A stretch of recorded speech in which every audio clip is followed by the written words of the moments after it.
Dans une vallée ancienne vivait un peuple prospère, le peuple de Madian. Mais la richesse avait terni leur cœur.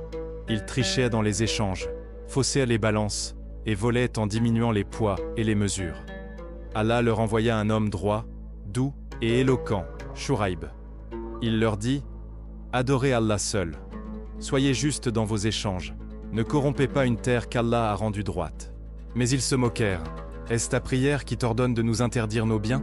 Ils le traitèrent de faible. Le menacèrent même d'exil ou de mort.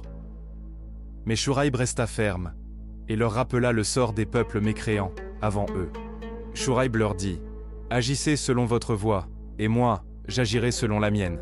Bientôt, vous saurez sur qui tombera un châtiment qui l'humiliera, et qui est véritablement menteur. » Puis il se détourna de son peuple, le cœur serré mais confiant. Shuraïb, alayhi salam, s'en remit à son Seigneur. Et son invocation fut exaucée. Allah fit souffler sur eux une chaleur étouffante. Le vent cessa. Aucune eau ne les rafraîchit, aucune ombre ne les soulagea. Alors ils sortirent, accablés, jusqu'à ce qu'un nuage apparaisse au loin. Ils y virent un refuge, et s'y rassemblèrent tous. Mais ce nuage était un piège. Des étincelles tombèrent du ciel, des cendres brûlantes. Puis un souffle violent, et la terre trembla. Et le peuple de Madian fut anéanti. Le lendemain, il ne restait plus rien. Pas même une voix, juste la poussière et les pierres muettes, comme s'ils n'avaient jamais vécu. Shuraïb contempla les ruines, et dit avec tristesse « Ô mon peuple, je vous ai transmis le message de mon Seigneur, et je vous ai conseillé.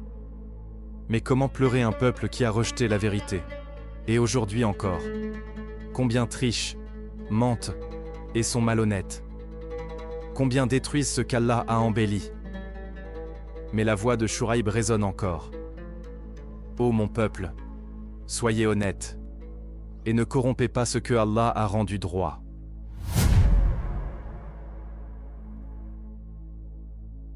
Ce n'est pas une simple histoire.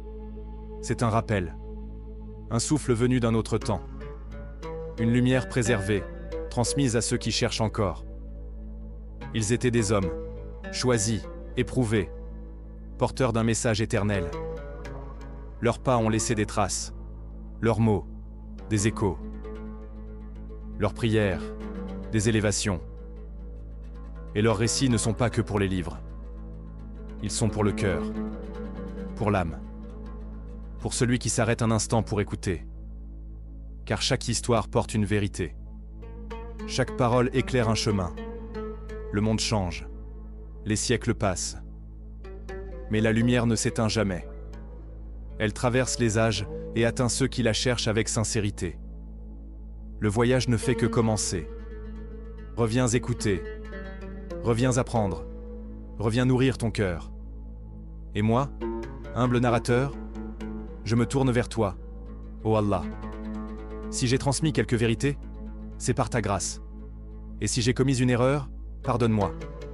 Guide-moi dans ce travail. Purifie mon intention. Et accepte ce modeste effort, uniquement pour toi, Seigneur des mondes. Si cette histoire t'a plu, pense à la partager, pour que d'autres aussi puissent en profiter.